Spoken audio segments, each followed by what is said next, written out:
Hello, my Teaserking family. How's everybody today on Wednesday, June 25th? I believe it's Wednesday. This is when I get screwed up. This is when you don't work. This is the days you lose is like Tuesday, Wednesday, maybe Thursday, Friday, and the weekend, Monday, Anyway, I hope everybody's well. I am well.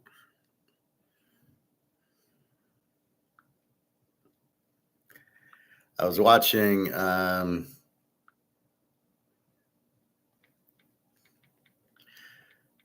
something on dementia, which from our good doctor.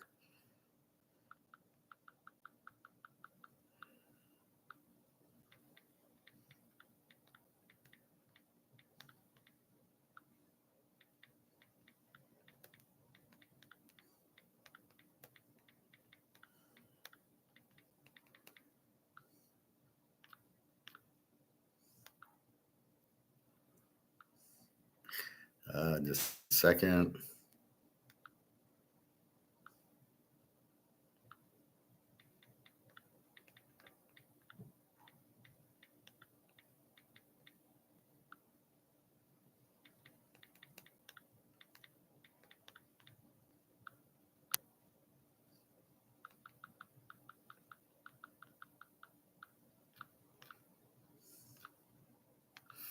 All right, so we're going to get into the AAC, and we obviously talk a little gold and whatever else. And you can see gold it's in a small range. It got up to 33.35. I thought it would go higher, and then when it dropped just before 10 from 33.27 to 30, so it only dropped $13. Sometimes it drops 40 or 50. It's overdropped like 70 cents at this time yesterday. But then you can see at 10 o'clock, it jumps up. So 33.19 now. And silver 35.89, waiting for it to get back to 37. I'll play one on this girl who is clueless, but she thinks she knows what she's talking about, how there's inflation and there's the devaluation of the money. She doesn't know what inflation is. It's really funny. And then they come on like they know what they're talking about, and you just shake your head at them. Like, I don't know, you're a freaking idiot. You know that. Oh, my video got held on the one I showed Hitler and the Nazis versus when they sent all their gold to Switzerland. I guess somebody didn't like that. So the video's okay. I'm not blocked, but I can't replay that video. So basically what happened was the Nazis needed supplies like iron ore and radium for their tanks and planes and stuff. And they stole all the gold. So the goal was World War II was about Hitler going into these countries, drove right to the central banks, stole the gold. But nobody will take the gold because it's stolen gold. Nobody wanted it. So he sent it to Switzerland. So instead of killing Switzerland, he kept Switzerland a neutral country and used it to do the gold. So he steals the gold from Austria and he sends it to Switzerland, and they melt it down and they give him Swiss francs. The Swiss francs can be used to buy the iron ore from Sweden and to buy the radium from Portugal. So he did free trade. He understands it. Trump doesn't, and that's a big concern. This Bart Simpson guy, the Treasury Secretary, just is clueless, and then George Soros obviously is running it. Anyway, so that's what's going on. Again, this price of 33.19, 33.20 for gold is a paper price. It's based on options where it's mostly paper. It's not physical being traded. Why we use this to set the price for physical, we don't know, but it's the sale of the century because we can buy our gold cheap and we know it's worth a lot more than it is. And once the dollar runs out, where it is everywhere, just look at Zimbabwe, Venezuela, Greece, just to name a few, Germany in the 20s, Rome, When you run out of dollars, there it goes. And it doesn't stay. It's not like if anybody could have kept it going, it's the Romans, right? And they couldn't keep it going. Gold will always beat you. So the Ottomans came in and took over Rome in 500 AD. That's what happens. Even though we're the Romans. Well, the soldiers don't fight if they don't get paid. And that's what's going to happen. And the government's too big. They can't afford big government because how do you pay for it? Printing money. Well, you can't keep printing it. Yes, we're the reserve currency. Does that mean you can print the dollar to zero? That's what Jim Reichertz doesn't understand. That's the only time I use names is just to burn them, not to cite them because nobody understands. All right, so we got 33.19 and 35.94. Let's quickly look at baseball yesterday. I had a big day. Hit Detroit 2 units. They won. I hit the Yankees under 9.5, 10 games in a row. Arizona wins. Philadelphia under 7.5. Plays a 1-0 game. Rangers Suarez. The only game I lost was San Francisco with Verlander. He just isn't there right now. Let me do the AAC, and then I'll quickly do the baseball picks. So, yeah, you want to Verlander's 42 years old. He's getting old. And that's fine. I mean, he's pitched great for many years. All right, so let's go to the 25th. Oh, we got Skeins going. All right, let me quickly do Skeins. Okay. Pitt, Milwaukee, 7. Skeins against Jacob Mizorowski with a 2-0 with the 1.64. Is this guy for real? Or is he one of these bullpen guys? Well, he's pitched in a five innings. God, he pitched a no-hitter for 5 innings and beat St. Louis 6-0. But they had to pull him because, gosh darn, he could get hurt. And then he came back. Jesus Christ, 6 innings against Minnesota and gave up 1 hit.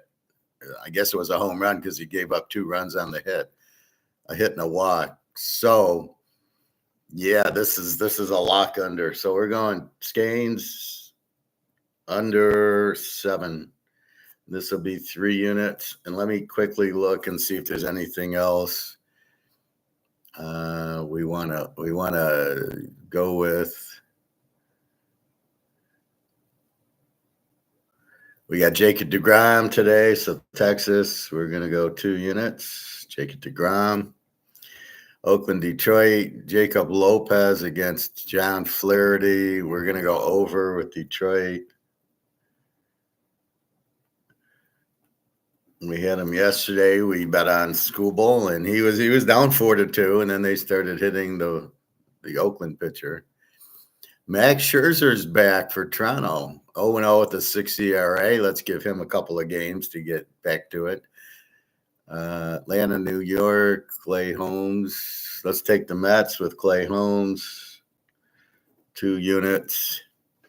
The Yankees, Cincinnati. Max. Oh, my God. Okay. The Yankees are minus 210. I understand that. They're 9.5. We have Max Fried 9-2 with the 205 against Brady Singer 7-5. Okay, so we're taking New York Yankees under 9.5, and we're going to go 10 units on this. They have now went under 10 games in a row. Yesterday we had under 9.5, and it goes to overtime at 3-3, and it goes 4-3, and then it goes 5-4 in the 11th. And they win it. They get 9 runs. Would have been 10 if it was regular because they had the bases loaded. They got a single. The guy scores, and that was the game. But it was 3-3 after 9. So we still won because it was 9.5. But 9.5 with Max Fried, holy fuck! Thank you, God. Minnesota, we got Joe Ryan going. That's 2 units against Seattle. George Kirby with the 616. Tampa, KC. We got Mahomes going. Waka and Rasmussen. Let's go under in that. KC under 9, 2 units. Jesus, this could be a huge day. I was 4-0, and then I went to sleep, and Verlander was my loser, and probably shouldn't have bet him, but it was Verlander. But I was like, how am I doing on my bets? I'm doing good in baseball. 4-0 yesterday. All right. The Cubs in St. Louis. Matthew Boyd, Eric Feedy. Probably an under, but we'll see. Philly, Houston, Zach Wheeler and Gordon.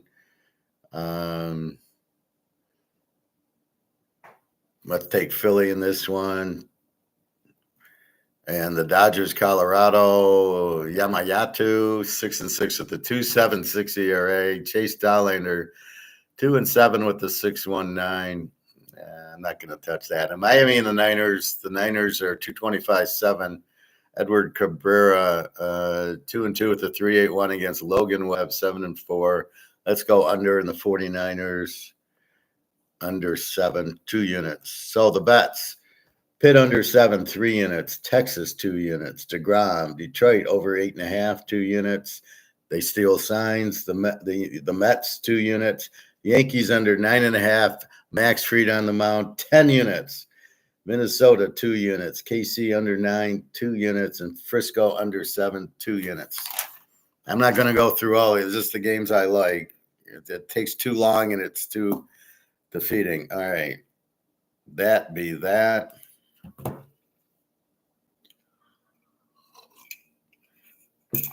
And here we go. The AAC, American Athletic Conference. Here are 14 teams, and this is their order.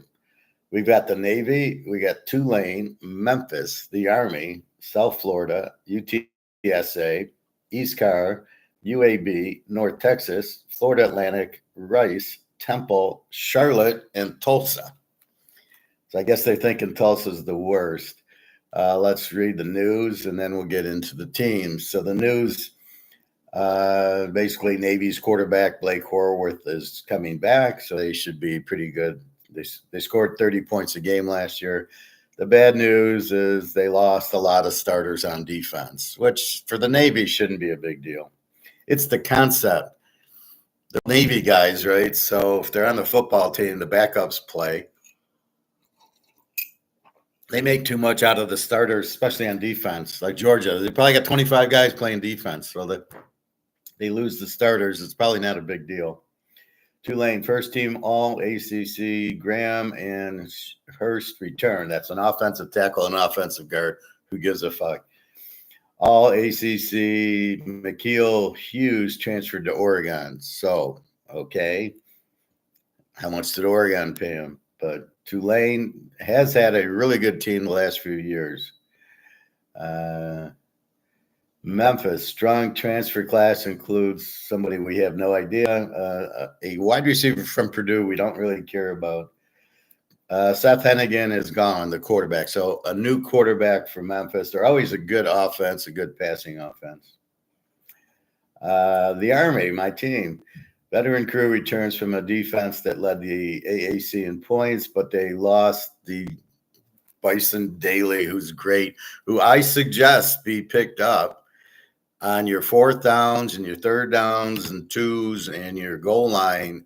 I want this guy in the game. He got 35 touchdowns last year for freaking Army running the ball. So I want this guy. I got 1st and goal at the 5. I want this guy in the game because I can't pass the ball. There's no room. If I try running, it doesn't go anywhere. But if I got a quarterback like this, yeah, I'm getting yards. So a smart team would pick him up. So that leaves the Lions out. They're not smart. South Florida, USF has the deepest quarterback roster, but are they good? You can have 4 guys, but if they all suck, you've got the Cleveland Browns. But not our one guy. Let's think of the guy from Oregon's really good. The Bulls weren't competitive with many of the top teams they face, so they're a weak defense. UTSA, a strong nucleus on offense led by quarterback Owen McCown, who's the guy who played in the pros, McCown's son. The defense has to be just about totally rebuilt. Another offense over team, right? So this is where we're building the foundation, the over teams. East Carolina quarterback Caton Hauser has some impressive targets, a defense that allowed will have to be rebuilt. Again, another over team, and I'm not sure how strong the quarterback is on East Car. UAB quarterback Jalen Kitna started the last 8 games and threw for 2,209 yards, 17 touchdowns. No league coach is on the hot seat more than Trent Dilfer. I don't even know why he's a coach. He wasn't a very good quarterback. So again, I have pretty good offense and no defense. North Texas, Miami transfer Reese Polfenbarger leads a strong group of newcomers. Is he any good? I don't know. If he was any good, he'd have beat out Cam Ward. A defense that allowed 34 must show. So I got North Texas as an over. They had the guy last year, good quarterback. They scored a lot and had no defense, and it looks like the same thing. I don't know what this Miami transfer, how good he can be. Not good enough to start there. Florida Atlantic, Western Kentucky transfer Caden Beltkamp brings experience. I think he sucks.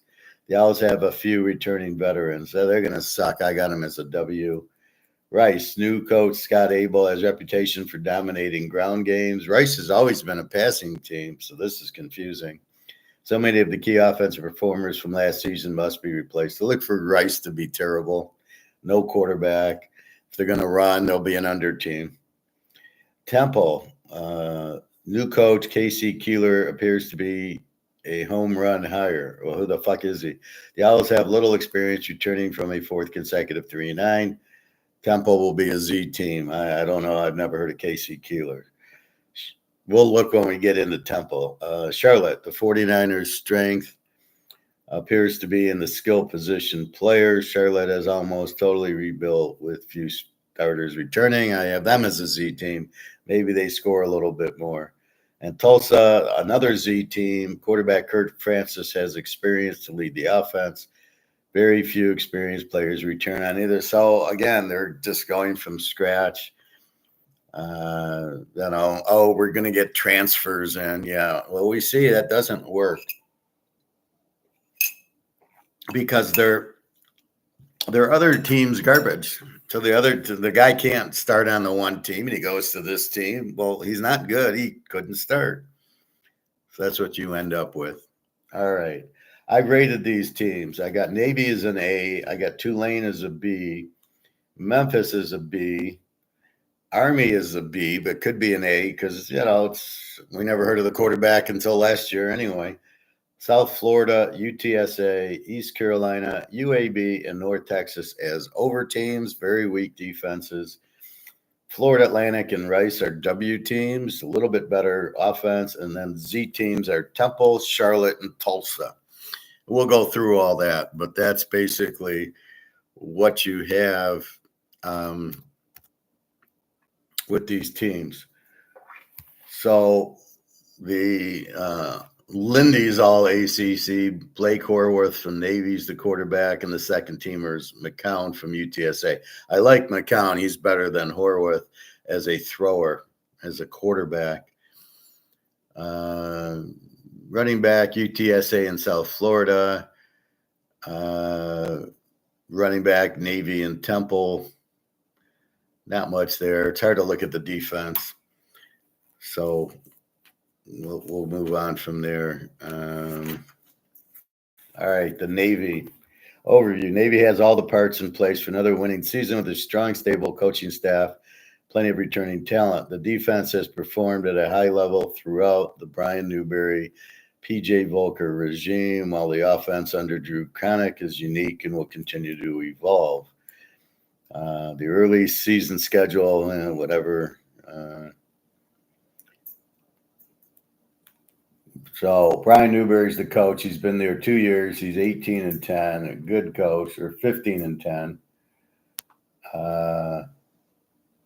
Primary strengths: Navy returns every skill position starter, including its most dynamic player in Horwath.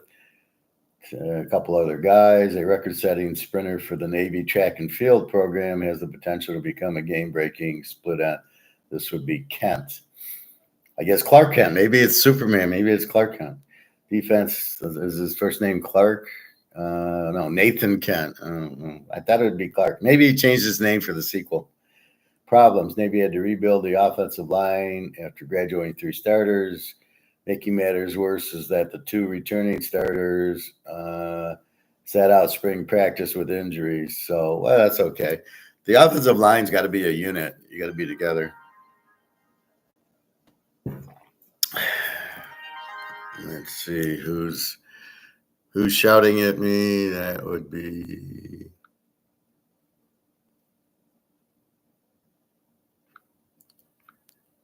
all right.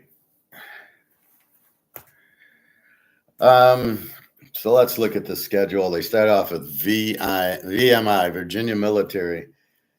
They go to UAB, who sucks. Tulsa sucks. Rice, who sucks. The Air Force, which is usually a good team. Temple sucks. Florida Atlantic, at North Texas, and then at Notre Dame, South Florida, Memphis, and then the big one, the Army.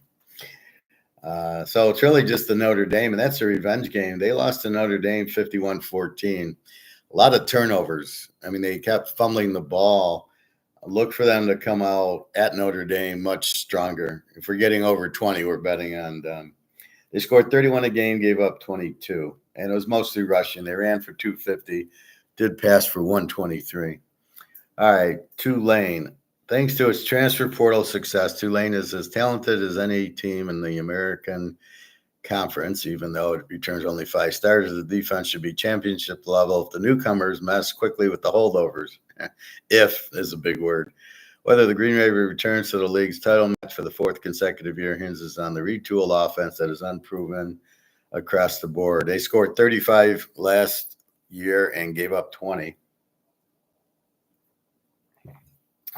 Their coach is John Summerall, who's he was 9-5-1. Their other coach, I think, went to Houston or Indiana. I don't remember which one Tulane's was from the other good small team. The quarterback, Brandon Sullivan, is a senior, but he's not very good. Tulane's landing former Northwestern Iowa backup Brandon Sullivan out of the portal. Well, he sucks. So we'll be careful with Tulane. They're not going to be as good. When you're dealing with the transfer portal, you have no idea. And, every team runs their own system. So, they're good in one system, but not good in the other. I mean, I looked at, playing golf. You play on one golf course, you're a champ. You play in another one, you can't make, you're shooting a 90. It just because you're a good golfer, but some courses you can't really adjust to. And that's really what happens here. So look for Tulane. You can't really, here's where it gets confusing. You can't really look at returning starters, which are 2 on offense and 3 on defense, because you're filling it in with transfer portals, which you don't know. I think Tulane's got a pretty good coach and they should do pretty well, but they open with Northwestern. I don't know. I think they'll play them decently, but if this game was weak. So if we see they've got Duke, they play Ole Miss, Army, UTSA, Memphis. So if this was in November, this Northwestern, we could make a better bet on them. But now we don't know who they are. We don't know who Northwestern is. These are the type of teams we avoid in the first couple of weeks. We say, oh, they beat Northwestern. It'll probably be like 23-20 or something, right? Memphis. Quarterback Brendan Lewis once signed that the coaches feel he'll take the first snap against Chattanooga, and he played good. Lewis was one of the 2 players to come to the interview room. The Nevada transfer accounted. So he's from Nevada. I knew I heard of him. and it was okay there, nothing special. Overview. These figures to be a certain amount of drop-off after losing nearly every starter, even though Memphis is arguably the best program in the AAC every year, which I agree with, them and Tulane. It's going to be interesting to see where the Tigers are once November rolls. Much will depend on the quarterback play and how quickly the lines, well, that's normal. They scored 35 a game and let up 23. They open with Chattanooga, Georgia State, at Troy, playing a lot of Sun Belt teams. Then they get Arkansas, Tulsa, South Florida, Tulane. Very, very weak schedule. Just Arkansas, the only thing on it. Memphis should be a very high-ranked team. Ryan Silverfield has been there 5 years, 42-20. Not a bad coach. They threw for 270 yards a game and ran for 174 last year. 23-point defense. So you can see they're a pretty good team, but I think the quarterback's going to be a big problem for him. My Army team, go Army, beat Navy, scored 31 a game, which is huge for them, and gave up 15. Another good defensive team. Everything fell into place with schedule and personnel for Army, 12 wins. Graduation and the transfer portal hit Army with key losses. And everybody's going to Army for players. I love it. And the conference slate is harder with road games at Tulane, UTSA, and East Carolina. I don't know about East Carolina. Toughness and execution separated the Black Knights from the conference pack, from the Golden Knights.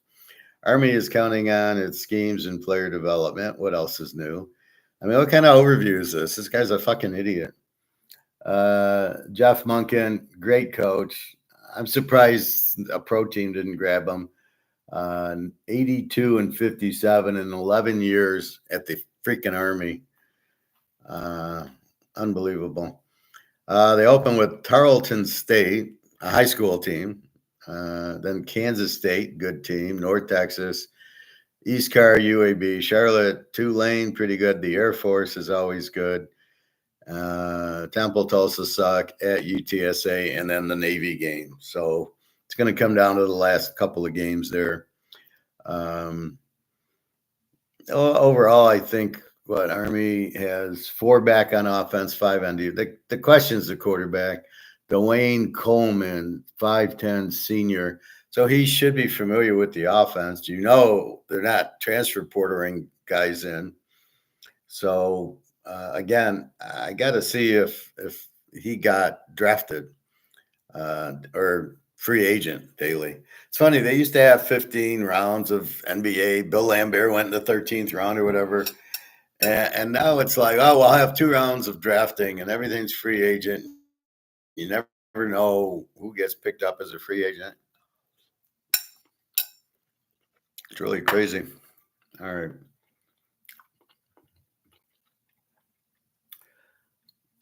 So really, it's just you went from such a good quarterback to Dwayne Coleman. So we'll have to see how he plays. And again, they get the Tarleton State game to get the Russ. They're at Kansas State. And this quarterback better show something. Kansas State will eat them for lunch. South Florida. The Bulls have made impressive progress in 2 years under Golish and will be a strong contender for a bowl game. Who cares? Alex Golis at UCF in 2 years is 14-12. Doesn't show me anything. Byron Brown is the quarterback who was there last year, senior. 4 back on offense, 3, 5, 6 back on defense. They scored 32 a game, gave up 30. So this is a typical over. Quarterback looks like one of these running quarterbacks we got to be careful with.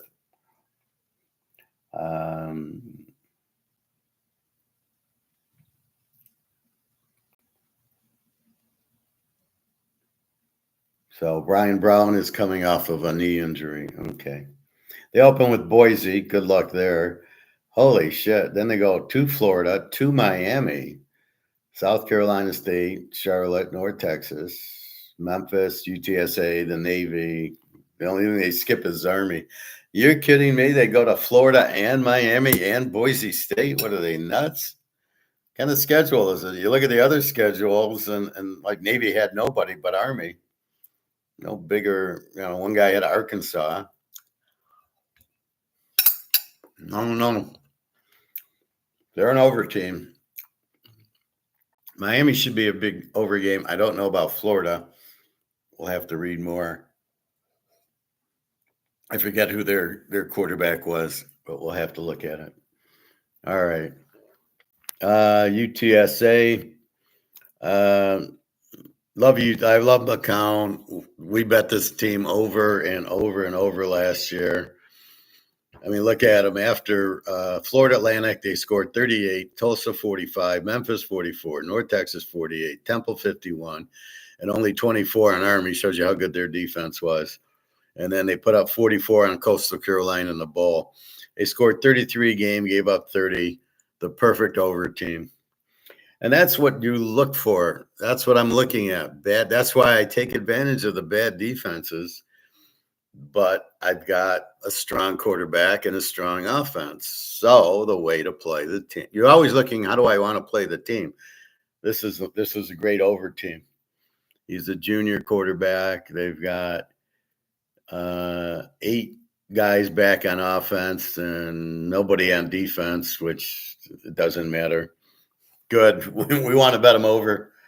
So they open at A&M. That's not going to be an over. Texas State, Incarnate Ward, Colorado State, Temple, Rice, North Texas, Tulane, South Florida. That'll be the lock over. That'll be a 75-point over. And that they close at Army. They avoid the Navy, but they for some reason want to play Texas A&M, who always has a good defense. It's a Texas thing. We'll see. Should be a good game, but I'm going to need over 20 to play UTSA.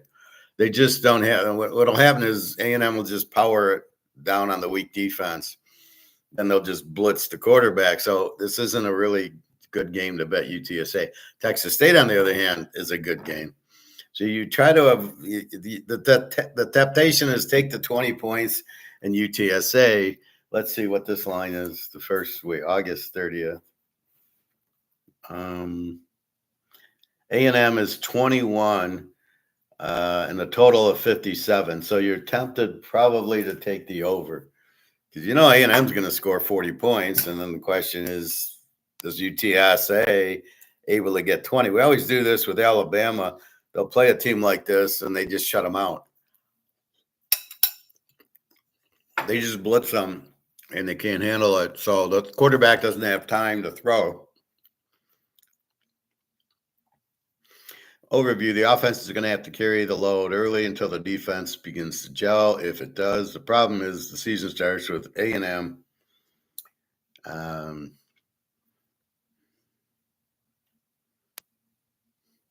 And we will see. So 21, I could take 27. I don't have the defense to take 27. It's either over or nothing. I could take A&M if I think they're okay. Jeff Traylor's the coach, 46-20 in 5 years, good coach. East Carolina, the Pirates, sort of like the Pittsburgh Pirates. Overview, Harrell took over the Pirates last season after Mike Houston was fired, and he catapulted to a 5-1 finish. I don't care about that because they could have played crap teams. Don't give me a bowl win. NC State probably didn't play their players. The Pirates continue their quest. Yeah. And basically a wasted overview. They scored 32 a game, gave up 27. Caton Hauser, the quarterback, is back. He's a junior. Good quarterback. They only got 4 guys on offense, 1 on defense back. Strengths, Harold's communication abilities. He's the coach. Blake Harold, in 1 year, he was 5-1. So the other guy didn't even finish out the year. So this is his first time coaching. Be careful. They were 5-1. They beat a Z team, Temple, Florida Atlantic, Tulsa Z team, a good North Texas team. They lost to the Navy and beat NC State, who really could have cared less. It was a bowl game. They open at NC State, so you start with a revenge game for NC State. Coastal Carolina, BYU, the Army, Tulane, Memphis, UTSA, Florida Atlantic. Pretty easy schedule after NC State, which don't get buried. With this players, East Carolina dynamics during the second half of the season have given the Pirates confident. I don't know about that. The ability for Hauser to consistently lead a quarterback and bolster. See, this is the problem with this Lindy guy. He doesn't give you anything to really use here. They scored 32, gave up 27. So I would say East Carolina's an over, but we'll have to see how good NC State is, and we'll do the ACC later. All right, UAB scored 26, gave up 34. Big problem. Jalen Kitna, John Kitna's son, is the quarterback. He's a senior, 6'5", 220. Nobody else back on offense and 2 on defense. Trent Dilfer, record at UAB, 7-17. At what point do you get rid of Trent Dilfer? Well, he's got Kitna's son, so, that's the only bright spot. Otherwise, I think he stinks. And what do you got to see this guy stinks? Trent Dilfer. Dilfer had 41 scholarship players on his team roster in December. He had 55 during the team's spring game. He has a new defensive staff, subtle coaching changes, and needs some spring portal additions. Well, they scored 26 a game, gave up 34. So they need defensive help, but they don't need defensive. It's not the defensive coordinator, it's the players. And you got to blitz a lot. You got to be smart, and they don't have that. So look for UAB to be a W, maybe an over. They're gonna score a lot with Kitna, but they're terrible. All right. North Texas, they always have a strong offense. Eric Morris, the coach, 2 years, 11-14. They scored 33 a game, gave up 34. We have another over team, which we knew North Texas, very much an over team. The Mean Green enters season 3 of Eric Morris's era, looking for his first winning season, which isn't a good sign. It's first bowl win. We don't care. The team brought in 40 new players in the spring, excluding the freshmen who will enroll in the fall. Any summer additions? But does this transfer pool ever end? Defense will be the key. If Cassidy is able to work his magic on that side of the line, the Mean Green, who's Cassidy? Skylar Cassidy's the defensive coordinator. Yeah, what magic can he work? This isn't a Disney movie. You can't just do your wand. New quarterback, Reese Poffenberger. Miami transfer Reese Poffenberger, the backup to number 1 Cam Ward last season, and former walk-on Drew Mestamaker, who threw for. We'll battle it out. So they got quarterback problems. So we'll have to keep an eye on this. The fact that he's Cam Ward's backup, the other backups transferred out when Cam Ward came in. So that's a stupid comment. All right, they open with Lamar, then Western Michigan. Washington State's going to be a problem. The Army will be a problem. South Alabama should be a high-scoring game. Or, South Florida. Maybe South Alabama. UTSA, the Navy. They don't play anybody, but somehow they got Washington State. That's a loss. And Army, that's definitely a loss. So we'll have to see how much they score to see if they're an over team or a Z team. Florida Atlantic. Caden Volkamp is a junior, transferred in. He passed for over 3,100 yards at West Kentucky last year. And So he's from Western Kentucky, which I'm surprised he left Western Kentucky for Florida Atlantic. Zach Kitney's the coach. It's his first year. Big trouble. He'll be the offensive coordinator. That's a huge mistake. And he'll rely heavily on transfers in his first season where he has only 2 returning starters on offense. Kalen Velkamp was stepped in for Cam Fancher, who moved to UCF. Velkamp completed 66%. Who cares? Western Kentucky. I'll have to look at what he did at Western Kentucky.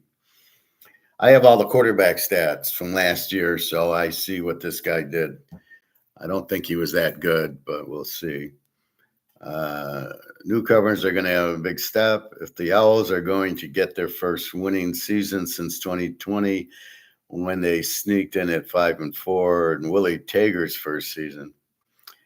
They scored 26 a game, gave up 30. Another team with a very weak defense.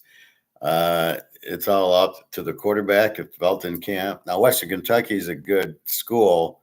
They always have good quarterbacks. But we'll see. If he was that good, he would have stayed at Western Kentucky. So Florida Atlantic, I don't smell what they're cooking. I see a 30 defense. They open with Maryland. They get Memphis, South Florida, the Navy, and that's about it. Pretty weak schedule. Rice. Abel stakes his claim on winning at places where it has been historically hard to win. Abel took Washington and Lee and Davidson to their respective playoffs and won multiple conference championships along the way, often leading the nation in rushing. Now he'll take his spread offense to Rice. So on the superficial, this guy's a good coach. Reminds me of the Lance Leopold. Lance Leopold was this. He won all those like division.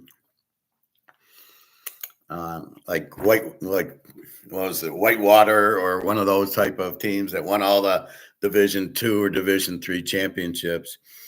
And now he's at Kansas, and they look really good. So I think he went to Buffalo, and he looked good, and then he went to Kansas, and they're a very good team now. So he should be organized. So Rice might not be as bad as we think. So again,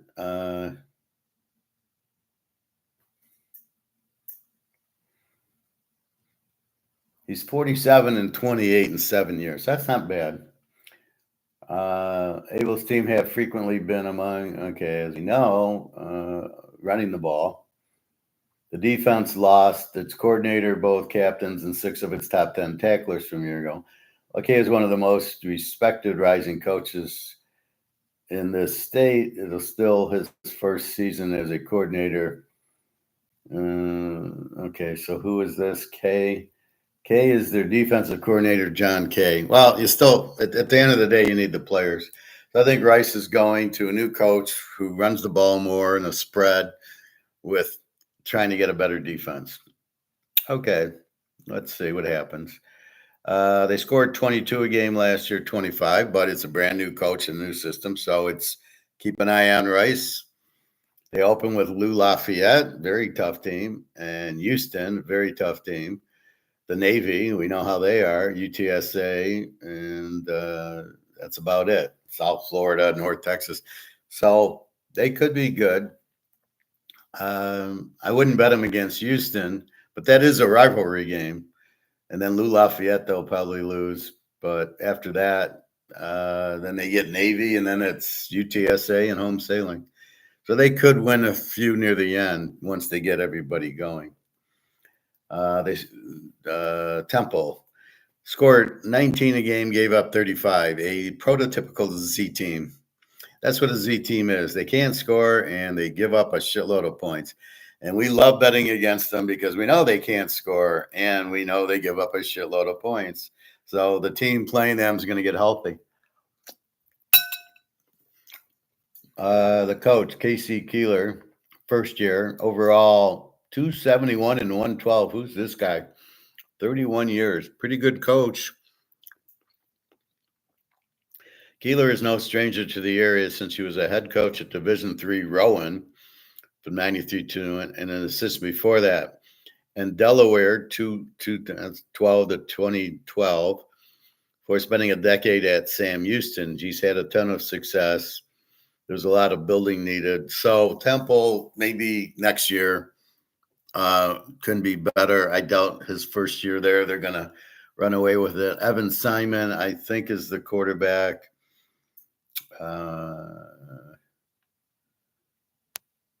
Where is he from?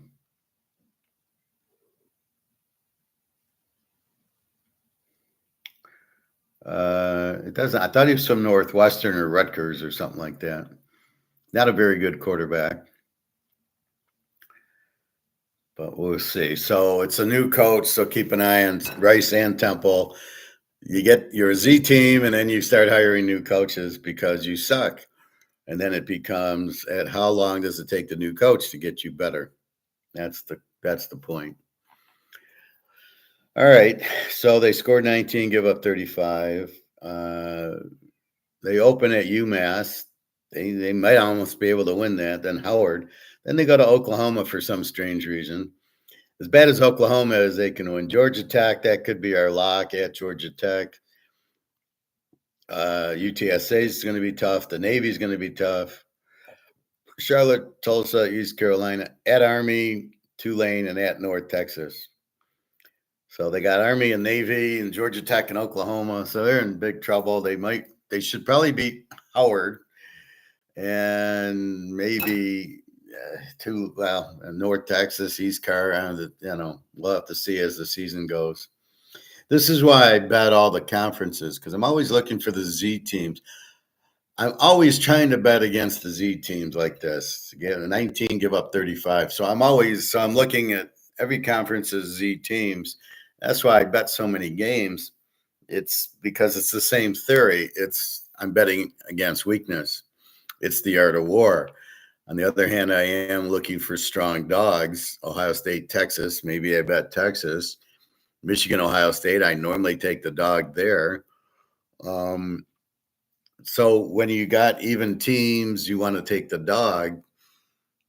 And then when you got a good offense playing a Z team, you want to play the good offense like I did last year with Texas State.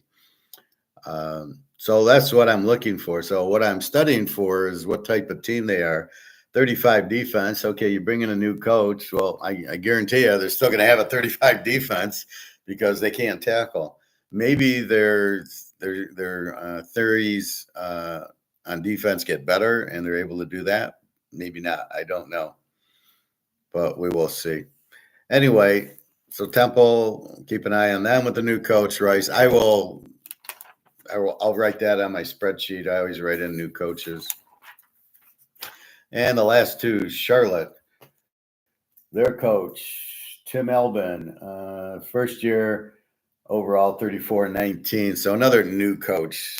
Although bad teams get the new coaches and they all usually suck, except for Indiana, got a very strong coach, Signotti, from I don't remember if it was Tulane or he was one of these really good Division II coaches, unlike Scott Frost, who wanted to make Joe Burrow a safety instead of the superstar Hall of Fame quarterback. Nah, he's not good. I'm going to make him our safety. And that's why Scott Frost is not coaching anymore. Overview. Elbin takes control of the program, looks to rebuild stability and versatility as he did at Ohio University. Ohio was a pretty good team. He was 34-19 at Ohio. Surprised he would go from Ohio to Charlotte. Don't understand it. Whether Harrell or Loftus wins the quarterback position, the 49ers must improve their passing game. Charlotte struggled defensively last season's opponents posted 400 yards a game, while the portal losses new players in a new defensive philosophy. Charlotte could struggle on both sides of the ball. They scored 23 a game, gave up 35, 210 rushing, 220 passing. Returning starters, 1 on offense, 2 on defense, but it's hard because how many good players are transferring to Charlotte, right? Connor Harrell is the quarterback, 6'2", 210 junior. And I'm not sure he's the starter. The Open versus Appalachian State, North Carolina, but they're in North Carolina. Charlotte, North Carolina, Charlotte, or Flair will probably be there. South Florida, Army, North Texas, UTSA, at Georgia, November 20th. What are they, out of their minds? Let's play Georgia. Oh my God, that's going to be an 80-point win. And at Tulane, so not too smart. But why would you schedule Georgia? Unbelievable. So Georgia's going to have a field day. If they're in the hunt, look for them to kick their ass, especially at Georgia. They didn't play Georgia last year. Indiana beat them 52-14. Indiana's way underrated, so we'll keep an eye on them. So Charlotte, another Z team, another new coach from Ohio. And our last team is Tulsa. Trey Lamb at Tulsa, first year, overall 27. So not a really good coach, 27-25. Another first-year coach on a bad Z team. They scored 25, gave up 42. They're the worst. They win the prize for being the worst defense in the conference. Lamb looks like he could be one of the bright young coaches in football, based on what? He has a history of turning around FCS programs. He's 27-25 in 3 years. And now comes a FBS challenge. Tulsa has an uptick in NIL money, which is positive and is initially depending heavily on transfers as it tries to climb the AAC. So, yeah, let's get a bunch of transfers who want to go to Tulsa. Yeah. So sophomore quarterback Kirk Francis is a returning starter last year, and I doubt he did. Well, they threw for 238 a game, scored 25 points.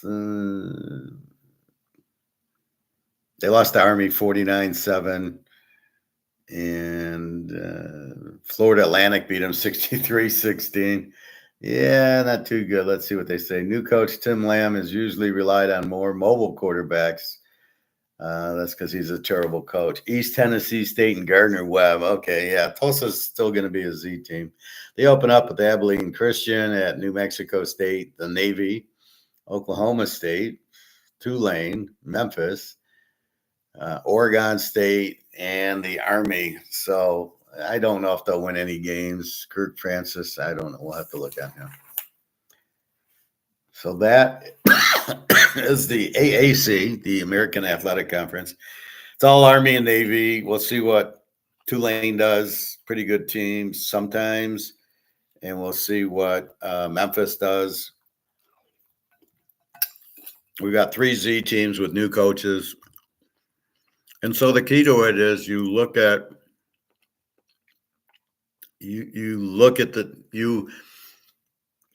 for the Z team this year. Will Charlotte and Tulsa be Z teams this year? You don't know. They've brought in new coaches. Now we have unknowns, right? The variables have changed. This is what I try to teach. This is why I hate trend analysis on stocks and gold and stuff. When the variables change, then everything's different, right? So that's what's happening here. So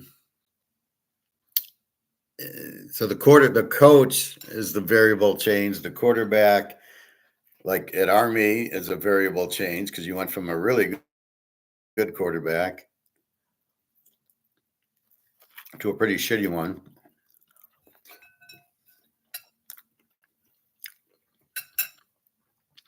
You've got, your Army is going to be Army and Navy. The Army's got to replace quarterback, but it should be okay. Navy should be very strong. So the teams with the returning quarterbacks is who we like to look at. Kansas returning quarterback. I think Kansas State's, Iowa State, Rocco Brock. You got a new quarterback at Ohio State. He's a freshman. transfer from Alabama. He can't be any good. Michigan's got Mikey Keene and some new freshman who was a great high school star, but this is college. So he's a freshman playing with guys 4, 5, 6 years older. The way this works, they play 10 years in college now. That's the problem with the NIL. It's they don't want to play in the pros because it's easier playing in college, and they still can make $1 million. So you've got to keep that in mind. So we just let the dice go where they may. In other words, so the dice, falls. Oh, it's a 7, it's an 11, it's an 8, it's a 9. We try to play the streaks or that. So we let everything happen. We go to roulette. We don't know if we're going to bet red or black. We got to see what's coming up. Oh, red just hit 5 times in a row. I guess I'm betting red. Black just hit 5 times in a row. I guess I'm betting black. I don't have it in my mind. It's not set on what I'm going to bet. It's whatever color's hot. That's how football is. I don't know who I'm going to bet. We might be betting on Temple this year because they have this great coach from Division III. Or it could be UTSA. I like the over, and they got a good quarterback. So that's why I look at the quarterbacks. Are we going to score a lot? And then I look at the coach. Okay, he's a pretty good coach. Or we got a new coach. Look at Indiana. I bet on Indiana a lot last year. I remember winning the Ohio State game near the end. That shouldn't have been. They should have played Ohio State much closer. It was a fumbled punt and a punt return. So Ohio State didn't do shit against them. Look for Indiana to be much better this year with that big game down. And they did beat Michigan, by the way, which nobody wants to give them credit for. I heard on the radio, well, what's Indiana done all year? And the other guy goes, they beat Michigan, and that doesn't count. And then Michigan beats Ohio State. So maybe Indiana was better than you're giving them credit for. Anyway, that's all I want to do on that. Let's check our gold. I'll come back with the AAC later.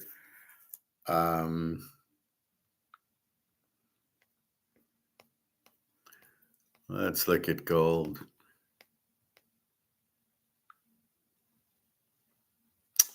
Oh, gold's moving 30. See, look what happens. It goes down just before 10.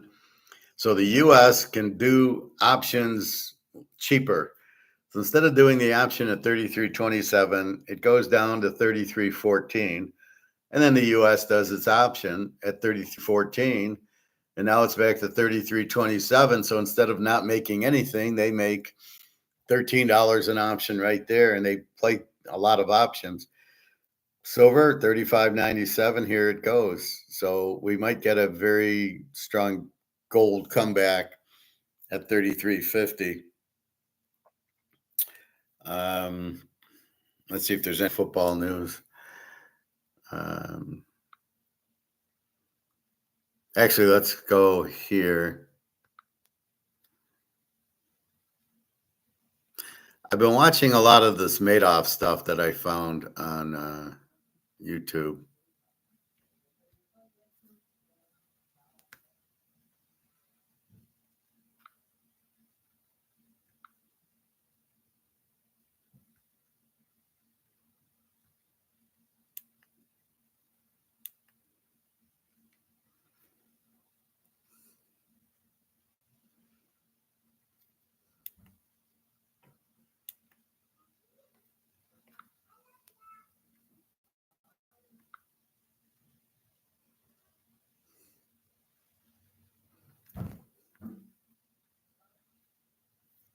And my phone keeps locking up on YouTube.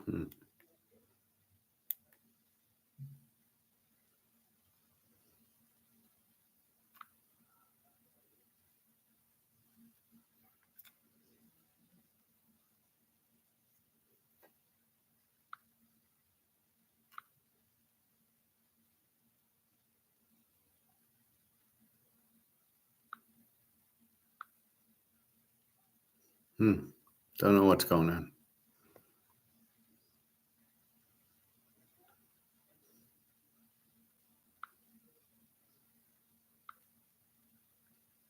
Okay, I was watching this one on dementia, and I was just in the middle of it, and he really, it's like everything. You need exercise, oxygen.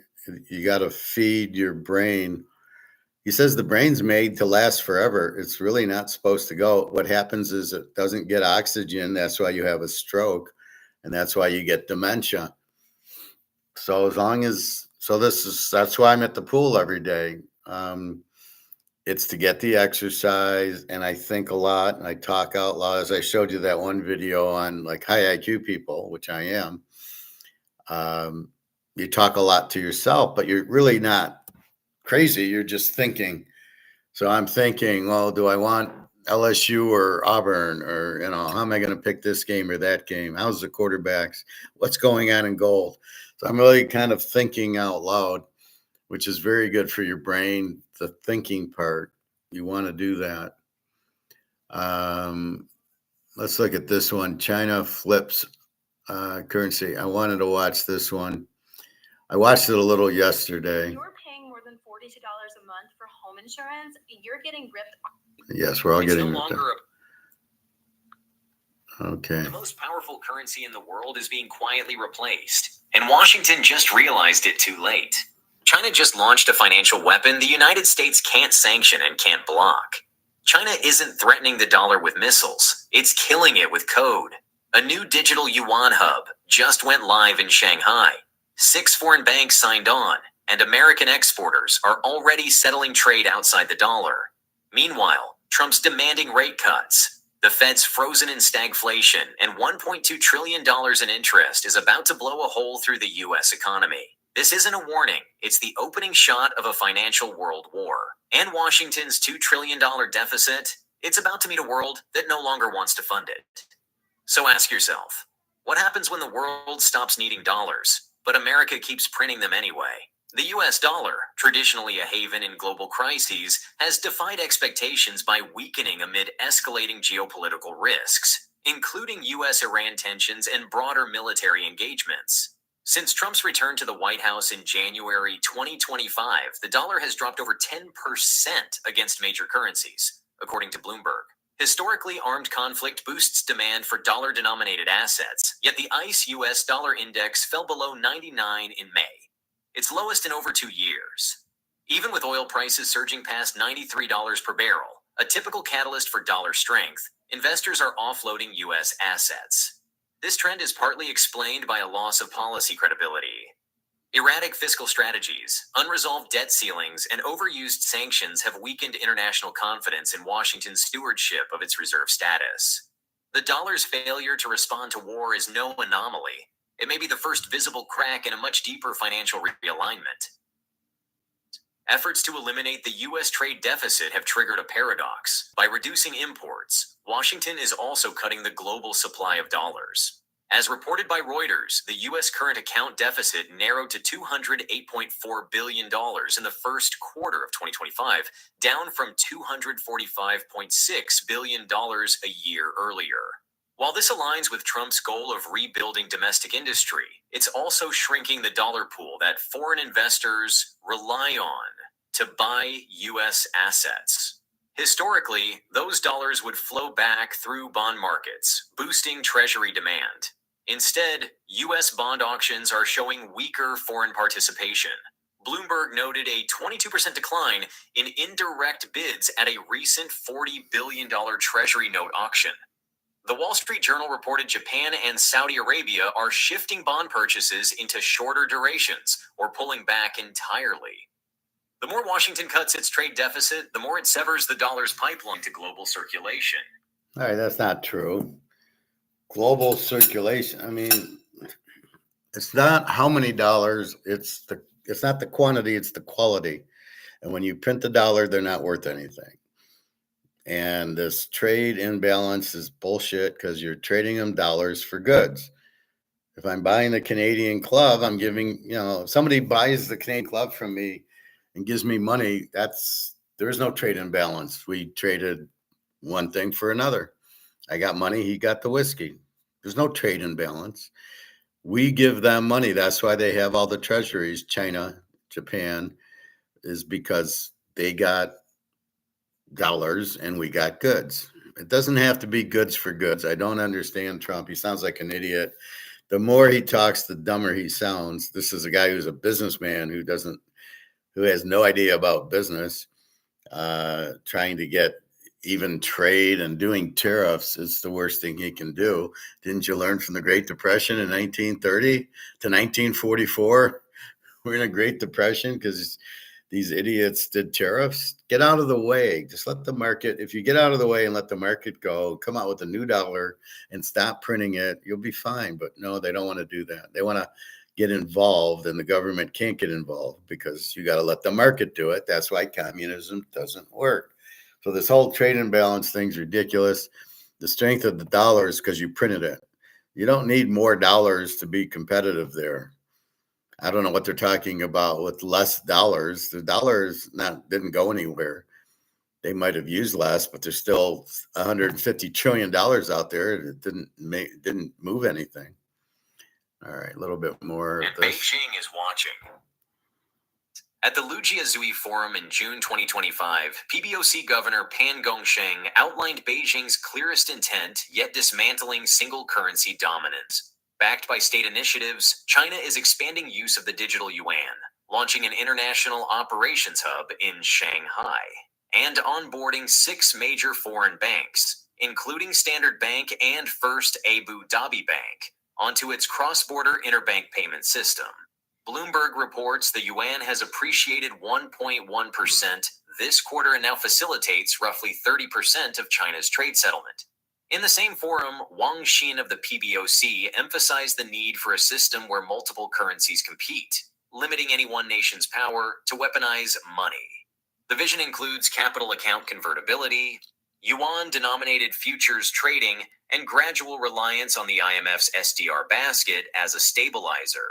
It's no longer about dethroning the dollar, it's about making the dollar optional.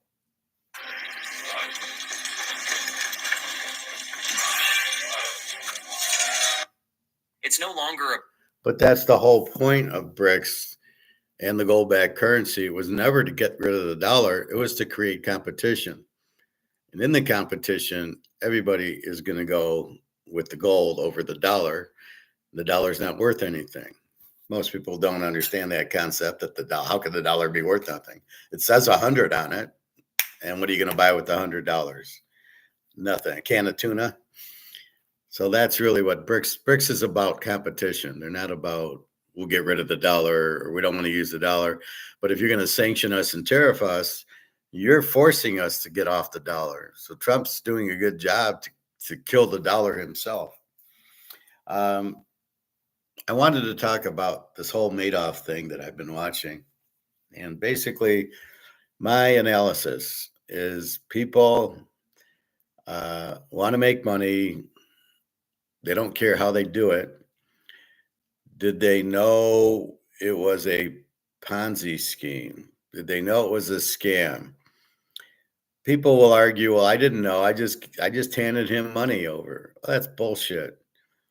Do you just bet a game? I mean, you might bet a game on my picks, but you know me, and that's okay. But you know me, go buy your gold and silver, but I explain it, right? So you're understanding why you're doing things with me, why we're betting games, why we're buying gold and silver, why we're getting out of the market and the T-bills and everything else, BRICS, COMEX. So I break it down pretty good for you. Madoff didn't. So if you're trying to make money with your money, what are you trying to do? Well, I don't know what to do, but I'm going to trust my cousin's in Madoff, and he's making money. So I'm going to trust my cousin. Well, how does he do it, cousin? Well, he won't say. What do you mean he won't say? And I had the conversation with my brother-in-law, who's a very wealthy doctor from New York, and he said, well, I don't know. I think it's because I said, how are you getting 10, 12% interest? Now I'm fresh off my master's, so it's late 1990s. And, you're getting 3% in the CD at the bank. And maybe you do a mutual fund or something else, and maybe you're getting 5% or an annuity. or a bank, CD. And he's getting 11%, 12%. I go, how? Well, I don't know. I think it's got something to do with strip malls. Why would you get more in a strip mall?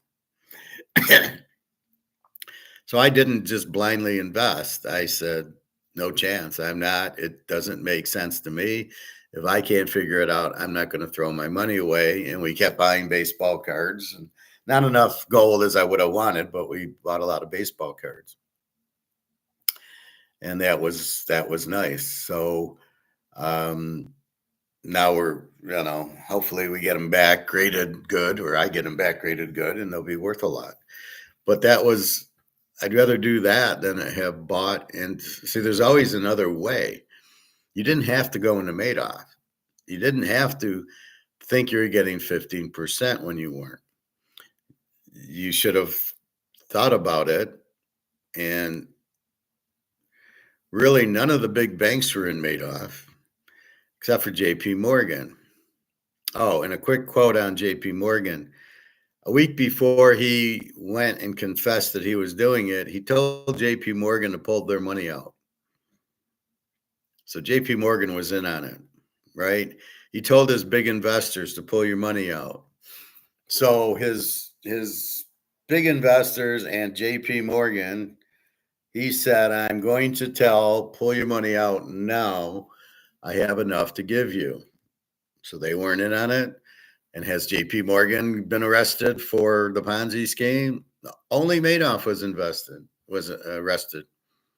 Sounds reasonable to me. So I thought that was very telling. Obviously, there was $5-6 trillion in a bank account at JP Morgan. JP Morgan's supposed to investigate, but they knew it was part of the Ponzi scheme. So they shut up, and they got rewarded with billions of dollars to shut up, as did the SEC and his investor friends. Hervé Villachet, the guy in Europe who committed suicide, was in on it. He was getting commission. So it was a lot of bullshit there. But for the average investor who's crying, I lost all my money, they're just idiots. Madoff did not feel sorry for them. So his standpoint was, I'm doing this Ponzi scheme. And he didn't do it for the money, actually. He did it to win the game. In other words, when I picked the winner yesterday and I had Philadelphia under 7.5, I won money, but it was better that I picked the game. It was more important to me to pick Philly under 7.5, and it's a 1-0 game with Ranger Suarez, than it is the money won. So you understand, it's picking the games are more important than the winning of the money. And with Madoff, it was burning the people, getting people to invest in him was more important than actually making the money, because he had so much money it didn't matter. Right? So he's up, I don't know, he's got $100 million. Why is he still doing the Ponzi scheme? Why didn't you end it? Why didn't you just take the money and say, great, well, I'm closing the fund, thank you very much, before anybody could realize it was a Ponzi scheme, and just step out of it? Why did he go to the FBI and say, hey, I did it? Very easily could have just closed it down and made it, but he did it.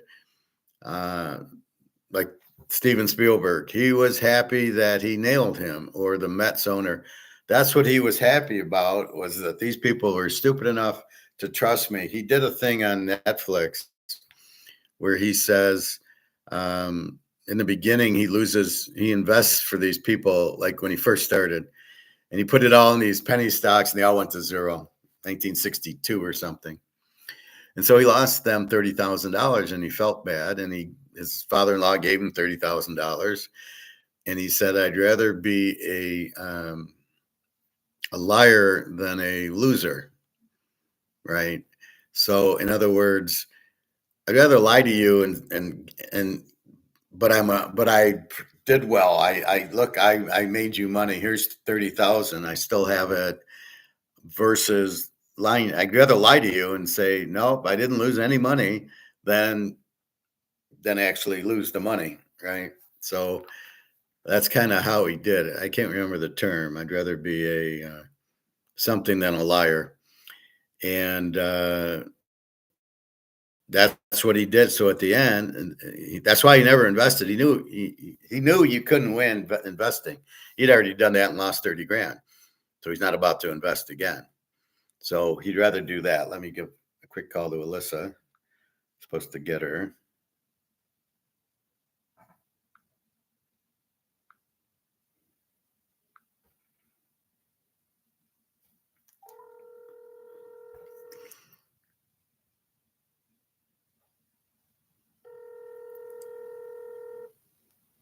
Just 1 second, just a quick question.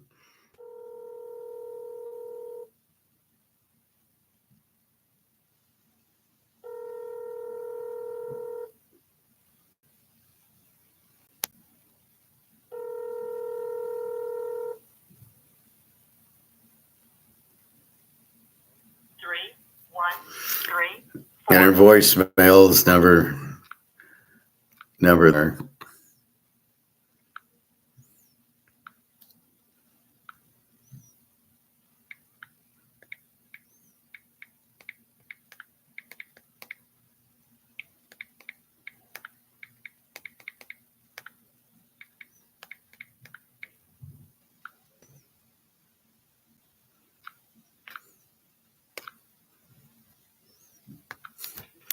Okay. So Madoff didn't want to be a liar.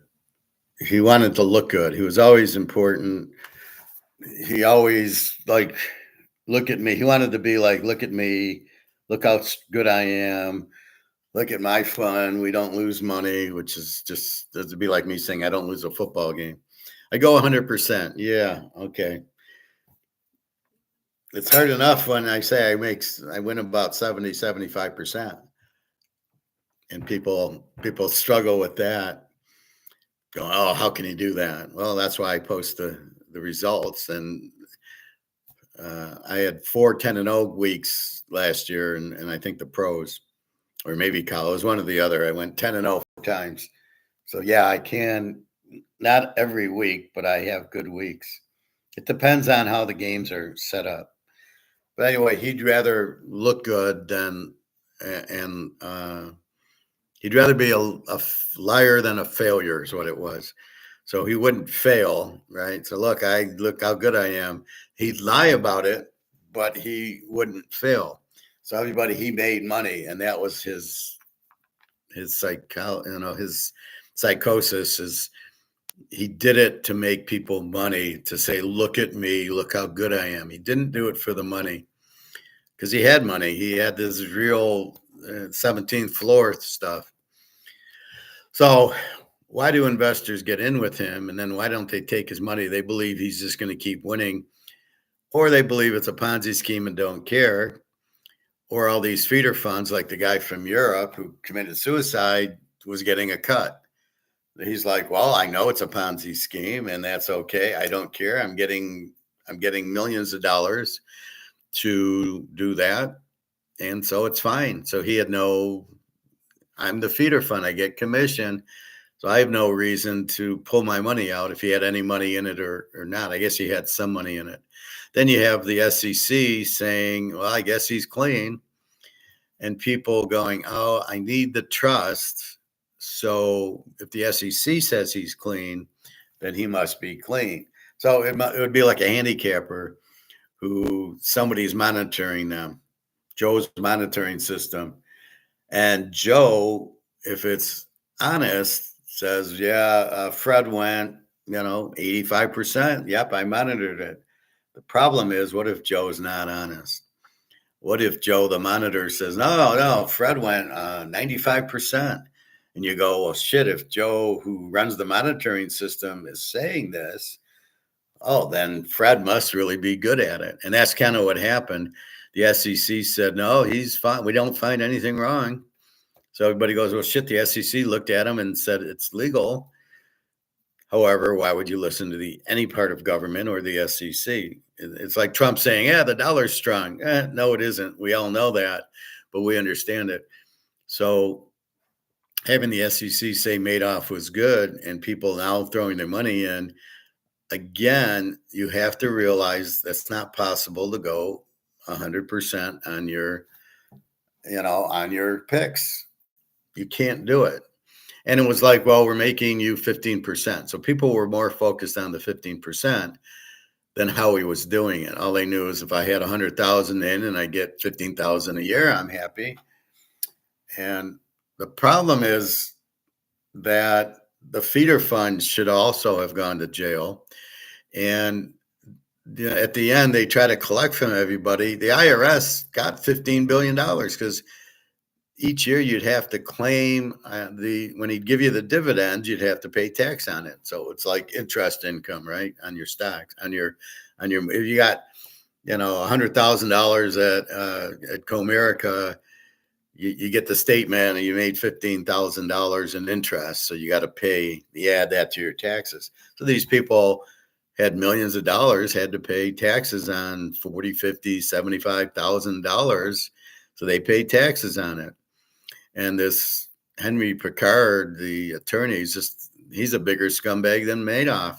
He's actually trying to get money back from people. It's like, no, I was totally in my right. I paid taxes.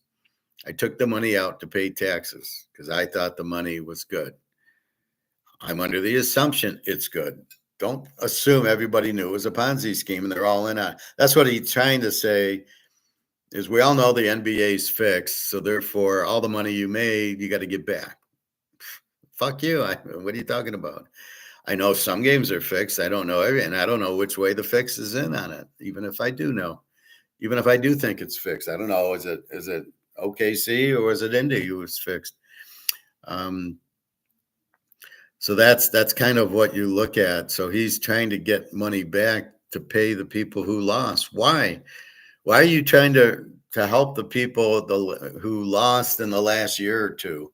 Because anybody that was in for years made money because they would have gotten their percentage. So if you gave them $1 million in 1980, you've gotten your interest income for the next 20 years or 28 years. So it's really a timing thing. So the guy in the Ponzi scheme in 1980 or 1990 gets hurt, but the guy who comes in 2005, who gave him the $1 million and lost, we're going to try to make him good. Why? Why are we trying to make him good? And why are we going after the people that were in it early? We just assume they all knew it was a Ponzi scheme. I mean, come on, ill-gotten gains. What the fuck is that? That's a joke. And this whole thing, I mean, it depends who you went after. I mean, you can't assume everybody knew it was a Ponzi scheme. Just because you're getting 15% on your return and he won't tell you how he's doing it doesn't mean it's a Ponzi scheme. People don't even know what Ponzi schemes are. You're taking new people's money to pay the other people that are already in. Well, the people that are beginning don't know it's a Ponzi scheme. So the example was Ponzi in 1919.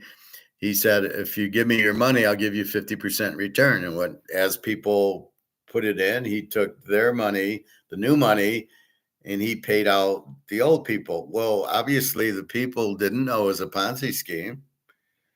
How could they? If they did, they wouldn't have given them the money. Oh, I'm going to get 50% return. How stupid are people that they're going to get that kind of, how are you going to give me that kind of return? It's impossible. The only way you can do it's gold and silver, as we've seen.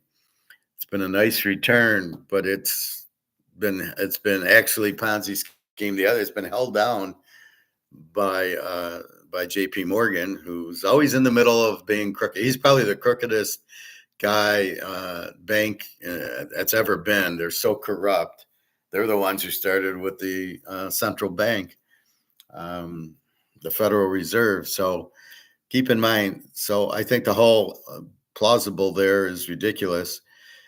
Getting back to why people go into it, because they want to make money, because they probably don't want to work, or maybe they want to work, but they want to have freedom. Money gives you freedom. You want to go on a trip. You want to buy a house or buy a car. You need money to do that. And maybe you can't get ahead enough, but if you take your savings and invest it where you get the highest return is what you should do. That's why everybody's in the stock market with their 401ks, because they take the 5% out and then the company matches it. So they're making 5% right off the chute. They don't know it's in stock, so it's going to collapse. They don't understand that.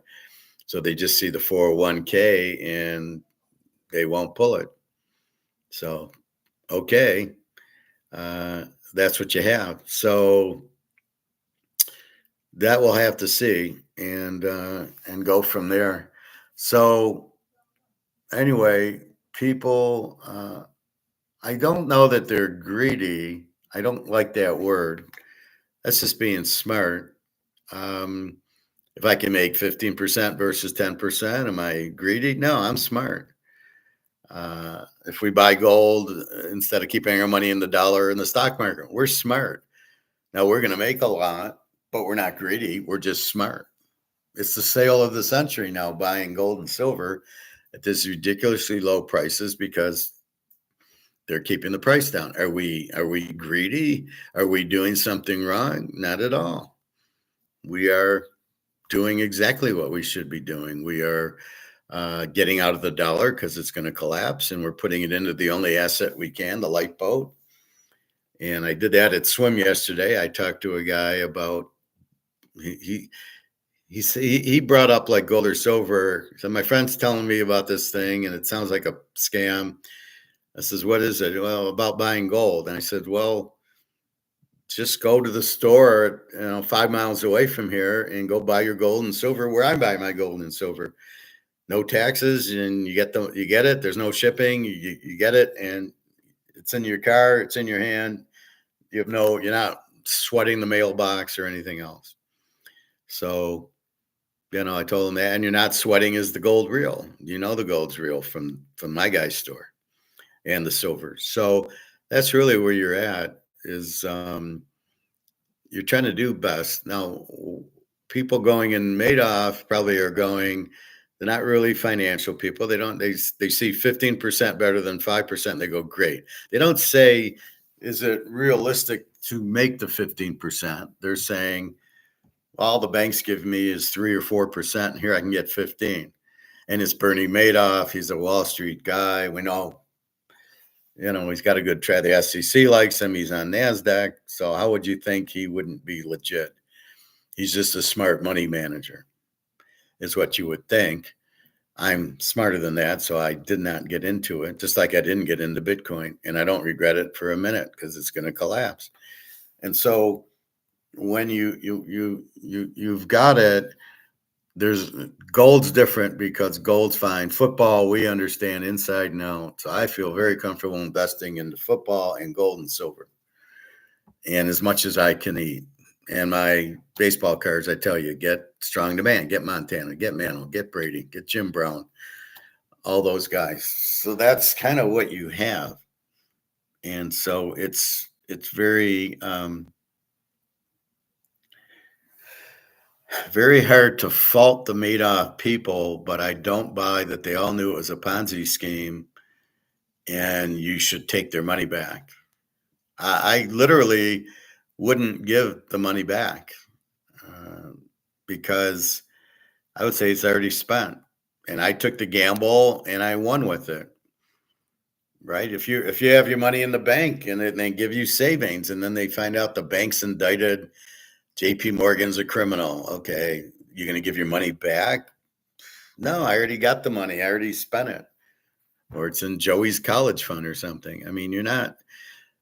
If the whole point of the gamble is if you win, it's your money. If you go to Caesar's Palace and you play blackjack and you make $5,000, that's your money. You go spend it. Oh, wait, Caesar's was indicted on criminal charges. You got to give your money back. I mean, that's ridiculous. But that's what they're doing with Madoff's people. Well, yeah, but it's ill-gotten gains. No, it isn't. I gave him money, basically, and he bet stocks or however he did it, and he paid me the money that I had coming. So why do I have to give it back? Well, it was a Ponzi scheme. Well, I didn't know that. Why are you so worried about the people that came in last? Oh, so you could charge $1 billion. They charged $1 billion so far in this Ponzi scheme. So the real winner was the IRS got $15 billion because people had to pay like the capital gains, well, not the capital gains tax, but they had to pay the like saving, like if you have interest income, call it that. So when they get paid out, they had to pay tax on the payout. And so they got 15 billion. Are they going to give that back? No. Oh, I don't think give it back. The attorney, why are you charging $1 billion? What are you looking for things to charge? Well, we're trying to get money back. Well, that's not the prudent thing to do. That's like saying inflation year over year on prices is how you measure inflation. No, it's not. That's ridiculous. It's not how you measure it. Prices have nothing to do with inflation. It's the money that's worth less, and it takes more money to buy something, but still doesn't measure the inflation because some goods you can mark up, some you can't. And that's not the best way to do it. It's the money supply. It's maybe what a few items are looked at. If you want to choose gold, it's very hard because it's been manipulated down. I would say Canadian Club. I would say if this was out in 1971 and it was probably $1 a bottle, and now it's $50 a bottle, then it's 50,000% is your inflation rate. You got to go back to 71. You don't go back to last year and figure out inflate. You can't figure it out anyway.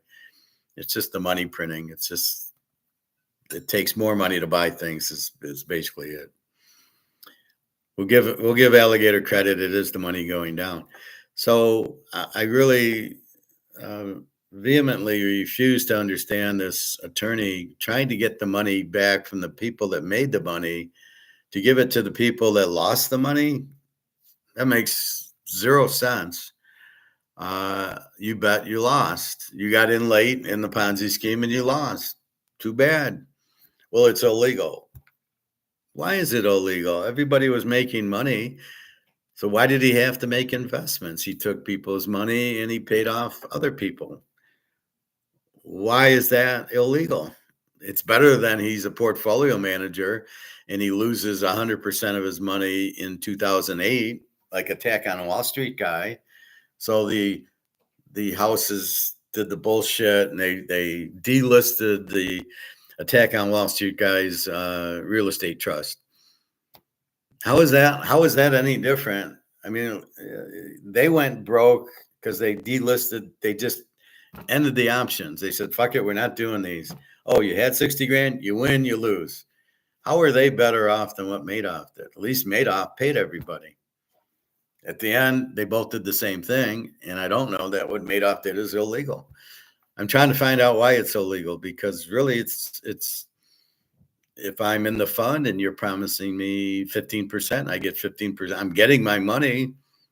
I don't care what he does as long as he pays me. Fine.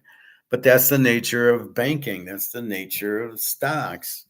You got 100 shares of Amazon, and they can't control the price, and you get a dividend. So then you find out that Amazon's crooked, and you got to pay back the dividends you got on Amazon because he was crooked. No.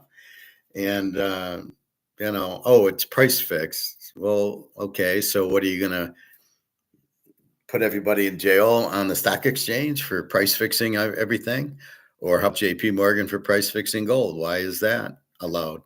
So I'm not sure what Madoff did. I really can't find anything wrong with it because he did pay the people what they did. And at the end, he defaulted the same way Attack on Wall Street guy did with the real estate trust and all the other movies that went belly up, and Lehman Brothers and everything. How is it any different? Lehman Brothers screwed all their customers. Sorry, we're closed. You can't get your money out. And it's about to happen now with these banks. Chase, JP Morgan, Goldman Sachs, they're all going to go out, and you're going to be fucked. Are we going to do a clawback? Wait a minute. You had your money in there and you made money on interest. You got to give it back to Joey who lost his money. No. everybody in Madoff lost at the end, right? Just because you were in early and you made money, at the end you still lost. So let's say you had $1 million in there, and you're getting your 15% every year for 20 years, and you've probably kept your million in. You're just living off of the dividends, and then all of a sudden he says, I'm done. It's all over, right? It's all over. You still have your million in there. You lost the million, right? I like how they go, well, you put in $1 million, you got $1.5 million out, or you got 500,000 out. You still lost the $1 million that's sitting in there because you think this is real and you keep getting the things. So I don't understand how going after the people that made money, how that makes any sense. And then giving it to the people that lost money, that's bullshit. That should not, I don't know what the fuck clawback law that is. That's ridiculous. That's like saying, oh yeah, you won on roulette. You kept playing red, and Joey here kept playing black, and we found out the wheels fixed. I don't know that. And so, all that money you made on red, you got to give to Joey because he bet black because the wheel was fixed. I don't know the wheel is fixed. I'm not giving back my money. If Joey's stupid enough to bet black, he gambled, he lost. I gambled, I won. That's the point of gambling. You can't go back and say something was illegal and take winnings away from people. That's just bullshit. So I don't like that at all. People who got in at the end and they lost, it was no different than if they were in Attack on Wall Street guy and he lost his 60,000. He had no recourse. I guess they were suing him, but I don't know whatever happened with the suing. So this is why he attacked them all, because they screwed him. And why didn't he get made whole with the 60,000? Because it was totally illegal what the guys did. They just delisted it, and then anybody that had money in it lost. Oh, wait, that's more illegal than what Madoff did, because you knowingly killed that. So you have to be careful. This is all such bullshit. And the whole thing is so the attorney can charge hours because he's billed $1 billion. So it's all about him finding ways to build. He's the bigger crook than Madoff. Madoff at least made you money. The attorney, is bullshit. I don't know where he's getting the money from, who's paying him, but just because I was smart and I made money and Madoff, or I took the chance, not knowing it's a Ponzi scheme, I should not get penalized for making money in what I think is just a stock investment. It's really he's in a portfolio, right? A mutual fund. So I make money in the mutual fund. Oh, wait, the guys were crooks and the mutual fund, has been delisted, and yeah, you've lost all your money. Oh, well, let me cry. And, oh, wait. And anybody that made money in the mutual fund, we want back. And then the people that lost, what are you going to give me their money? I don't want their money. I mean, it's too stupid to make any sense here. So again, the people, I'm not sure they should have known better, if they could have known better. The more I think about it and the more I find out about it, he kind of like, okay, I'll let you in, but don't tell anybody. So he kind of was very corrupt that way. It's like me saying, well, you can't buy my football picks. And then, well, okay, you can buy them, but don't tell anybody I'm picking them. I mean, that's just ridiculous. So I don't know. I don't think it's any different than any other bank or stock that what Madoff did versus what they do. They're all corrupt. They're all stealing from us. The whole banking system is stealing. Central bank, they're the biggest Ponzi scheme because they make this worth zero. That's the biggest Ponzi scheme, but nobody's going to go, oh, everybody that lost all their money in the banks, in the stock market, and the value of the dollar going to zero, too bad. You're not going to, wait, you made money on it. We got to take your money back. I mean, bullshit. What are you talking about? So I really disagree with the whole thing. it happens, but you do it, in the attack on Wall Street, you put your money in safe harbor thinking it was safe. It's a real estate trust for mortgages. It's 8 to 10% a year. And if I lose, why, if I make money, why do I get punished for, taking a risk? I don't know what's going on. I'm not running the firm. The people who are running it should be the ones thrown in jail and taken away. No, they just keep working. And then, the poor attack on Wall Street guy loses his 60 grand. Well, wait a minute. That was illegal because they just delisted it. So they took his money and then said, we're not paying you. So basically what they did was worse than Madoff. They took the money and said, that's it. We're closed. Basically, they closed the fund, but they took the money without giving the money back. But I don't buy if somebody won to take their money back, and then I don't know anything about giving money to the losers. You just got in at the wrong time. That's too bad. I shouldn't be reimbursing you. And the guys that made money, they made money. Now, okay, if I was in on the Ponzi scheme like the big guys he says were, like the guy, Hervé Villachet, the guy from Europe who had all the royal people in it, and a couple of the big shooters, Chase and Pickauer and those guys. Well, you can't go after their money. You have to charge them. You have to take them in and give them a trial and say, did you know this was a Ponzi scheme? I mean, you can't assume. There's no evidence. You have to know. I'll say Pickauer. Well, they killed him and he drowned in his pool. But let's say, these other guys, well, you can't just go after their money. You have to prove they knew about it. Otherwise, it's just an investment. If I bet, okay, everybody who bet on Super Bowl III who took the Jets, it was a fixed game. The owner of the Colts bet on the Jets, money line. It was fixed. So the AFC could win and we could have the total NFL in a merger. So everybody who made money on the Jets should give it back and give it to the people who bet on Baltimore and lost because the game was fixed. I mean, what's the difference, right? So I don't buy any of this shit. I don't like the way they're doing it. I don't like the way they're punishing the people who were either smart enough or lucky enough to make money in it, but if they're friends of Madoff, they're the ones who got burnt the worst. I mean, so I don't like that. But the point is, why did people get involved with Madoff? Because they didn't. It's like getting involved with Trump. I don't know. He's a clown and he's corrupt and he's that. I'd rather get involved with Putin. I trust Putin more than I trust Trump. But if you invested with Trump and then you find out he's a fraud, you got to give your money back. Well, fuck, he's the president. What am I supposed to do? I trusted he was the president. So anyway, that's kind of how I view it. Was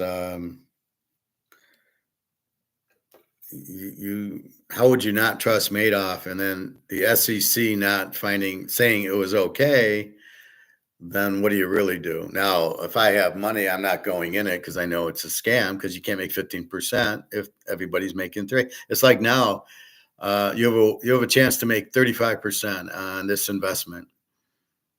Would you do it? Only if it's gold and silver, because that I am making, what's my silver return, right? So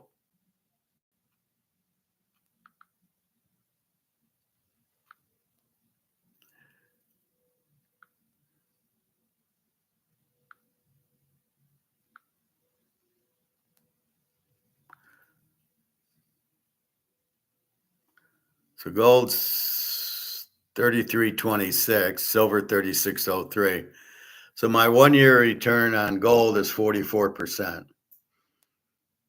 Here we've made 87% because I've been doing this for about 5 years, screaming to buy gold. And silver is not as much. Silver in a year, we made 25%.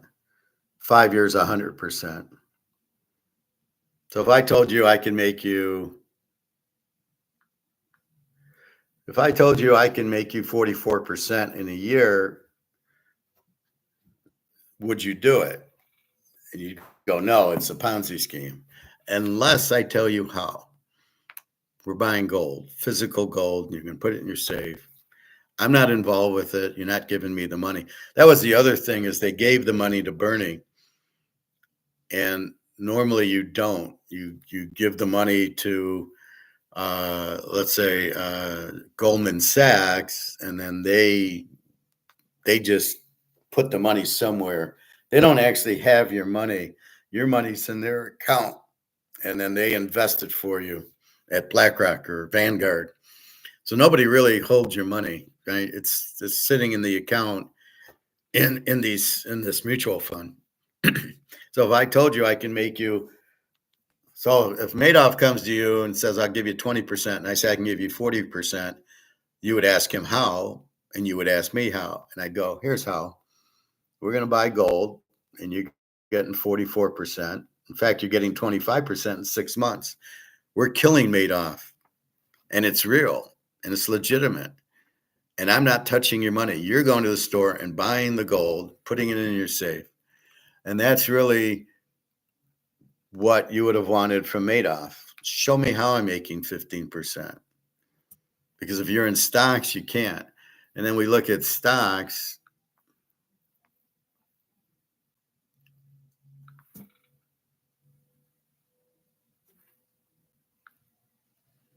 So compare it to Madoff now.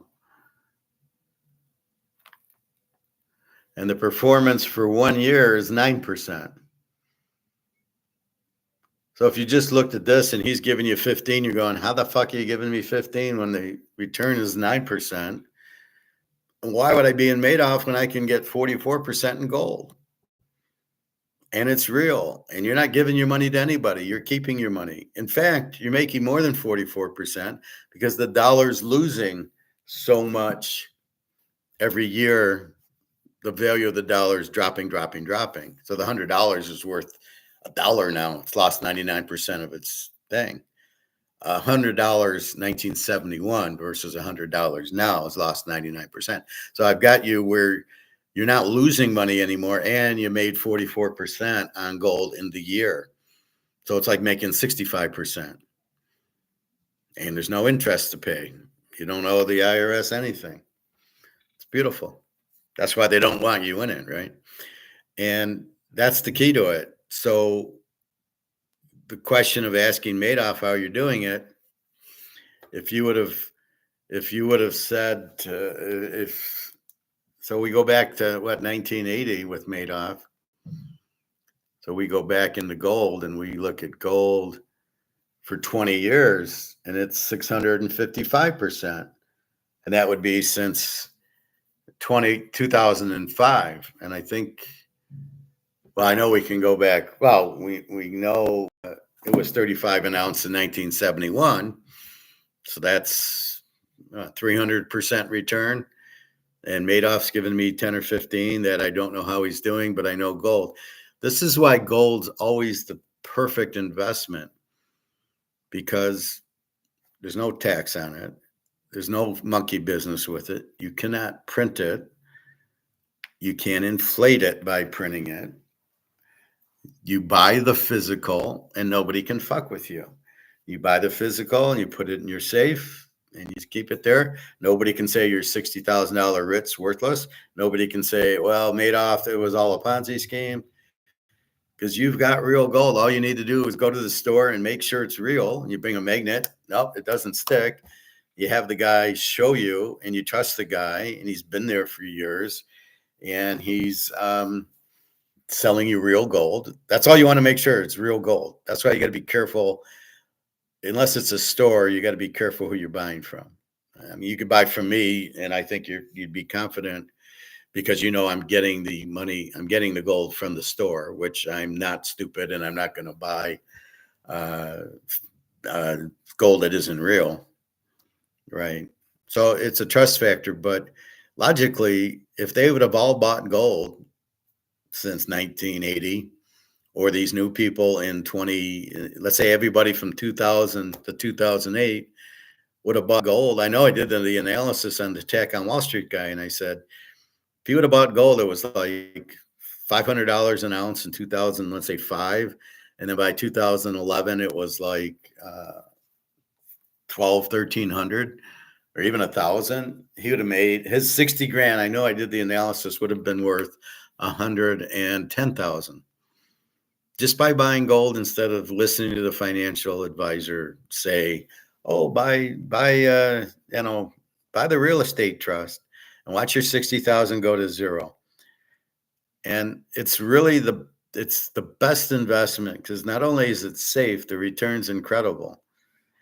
And wait till everybody realizes that this and this are not worth anything. And now the only thing you can be in is gold. Wait till that happens. I mean, you haven't even seen anything yet. When people start realizing their money's worthless, that $3,400 gold, you can add a zero to it. It's going to be 34,000, and silver, add two zeros to it. It'll be it's 36. It'll be 3,600 because they'll be forced to get.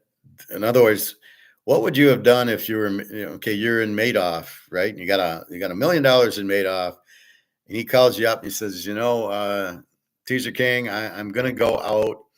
I'm going to confess it was a Ponzi scheme. You got a week to pull your money. Okay, thanks, Bernie.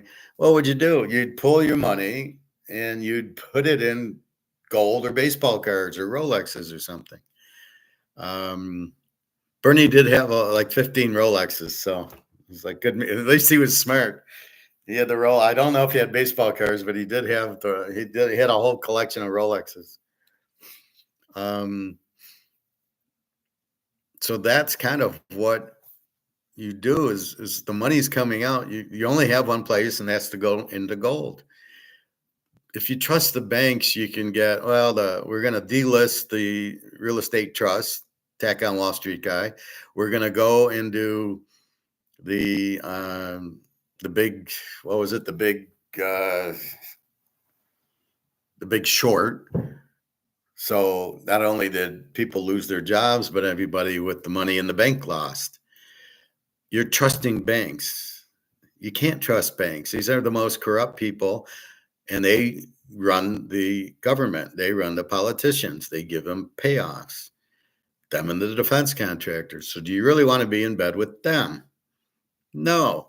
So the real safe place is we always end up back is gold and silver because it can't be controlled and nobody knows you have it. And nobody's going to say, Howard, you got 100 ounces of gold. It's worthless. Nobody can say that.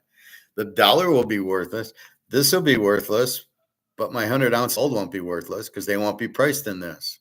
This is what I'm telling you about stocks and Bitcoin and banks. Your money will be worthless there, which is your problem. But in gold, it can't be worthless. So gold will always hold its value because it can be priced in gold, i.e., let's go back to the Romans. You're on the Appian Way and not at Caesar's Palace, but actually in Rome. They use gold and silver coins.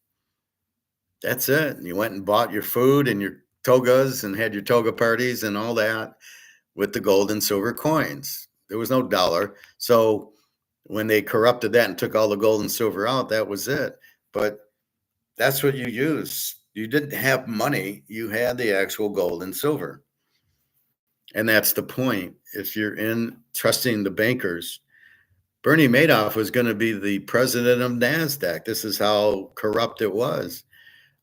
He was on with the SEC. This is how corrupt that was. So that's the whole point. They trusted Madoff. The SEC trusted the biggest crook in the history of the world. Well, besides the crypto queen who stole billions of dollars from the Russian mafia, and she's resting at the bottom of the sea somewhere. But that's really what it is. So you want to make money we go back to square one. I made money. I paid my bills. I have a little extra. I want to make money with my money. So maybe I can quit work or at least take a nice vacation and make my money grow. And you can't trust them. This can only go down because all they can do is print it, right? They print it. The more there is, the less they're worth. So even if you invest it and you make money, it's still not worth anything. So people with the 401ks of 500,000, it still isn't worth anything. It's in paper. It's in dollars. It's worthless. So with that, you still have that problem. So your best way out of it is to buy gold and silver, because then you don't have to trust anybody. They call it counterparty risk, which I really makes no sense to me. I guess the risk is that the bank will print the money, but they're using a different language than I use. I just say you can't inflate the gold. You can't print it. Gold's gold. It's either got gold or it doesn't. You can't make it copper and inflate it, or take the gold out of the gold coins like the Romans did. You can't do it because it won't be gold and you won't buy it. So that's really what you're looking at. So when you're determining, do I go into Madoff, you start listening to your friends. Sounds like Bitcoin. Well, I'm going to go into Bitcoin because Joey's in Bitcoin and he made a lot of money with Bitcoin. Okay, explain how you made money in Bitcoin. Explain how Bitcoin goes up. I can't. I don't know. Show me what a Bitcoin is. I can't.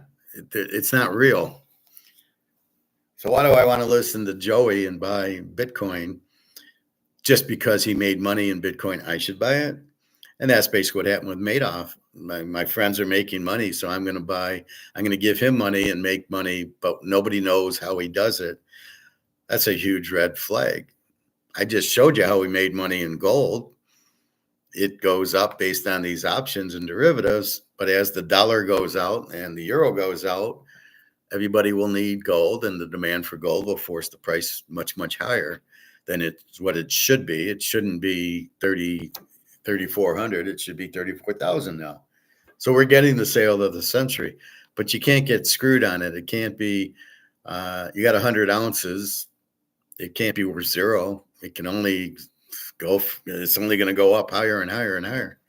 So it's a no-brainer, and you don't have to rely on a Madoff or a bank or a JP Morgan. They can't really, the only way JP Morgan's kind of fucking us is they are shorting the derivatives on COMEX, which kind of hurts us, but they can't really hurt us because we're in bed with China and Russia and BRICS, who are buying and buying and buying. So we've got, that protection, which you didn't have in Madoff, and you don't really have it in Bitcoin. You have no ally. When it crumbles, everybody, how could it crumble? Oh my God, my whole life savings. That's because you're an idiot. I don't care if you bought it at $1 and now it's at 100,000. Sell 80% of it and go buy gold with it, and then you still have a little bit to play with in your gold.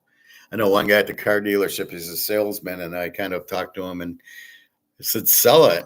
And he says, well, I sold half of it. So my investment's out of it, and all I got in is half of my investment, but the other half I put into gold. And I said, so sell more. As you make it, sell it. I got 50 grand. Well, take 25, buy more gold. Gold's going to double and triple. Bitcoin's not. Bitcoin is all manipulated, and we don't even know what it is. So you've seen it in Madoff. You've seen it in one coin, which was not real. So what makes you think Bitcoin's real if one coin wasn't real? And this is the problem. And people are just they're in the wrong place looking. Instead of looking at gold and silver, that doesn't move, which is manipulated. So you don't want to go in there because they can't track us in there. They got your little bank account number, your stock number, but they don't have a gold number for you. And that's where it is. And that's the whole point of it.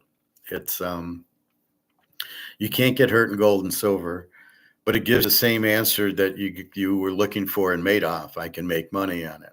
Great, you can make money on it, but it doesn't really help you there. So that's the problem.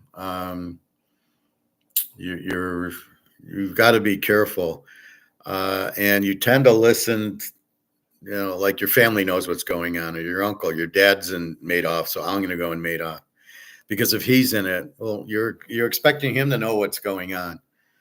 Nobody knew what was going on, right? The big guy, the feeder funds, really, I don't know if they knew it was a Ponzi scheme or not. They just gave Madoff, and he gave them all this money without, gave them commission for dumping the money in. They might have thought it was just for a mutual fund also. Did they know it was a Ponzi scheme? I don't know. He'd call up, I need $1 million to keep, for whatever reason he gave, and they gave him the $1 million, and then he'd give him back $2 million when he got new investors. Did they know it was I don't know. But you didn't prosecute anybody. You only prosecuted Bernie, who admitted to it, and he pleaded guilty. So all these other guys are all hearsay. You cannot assume they knew what was going on. Oh, that's Bernie, I lent him money. So you have no idea.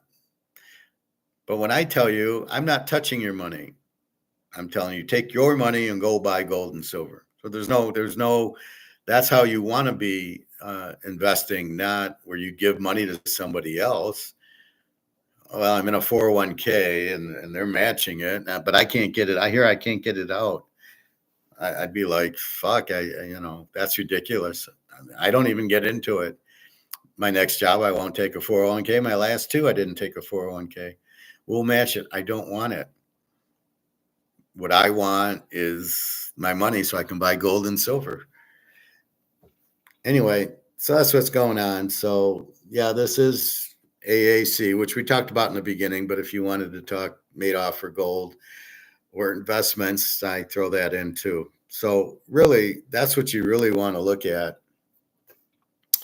is the fact that we all want to make money, but at this point, we want to protect ourselves. Right now, this is more about, this has no value. What do I do? So this is, we know Madoff's collapsing. So we got to pull our money out of Madoff before it collapses and mine's worthless. But what do I do with my money? Well, the difference is the money wasn't going away.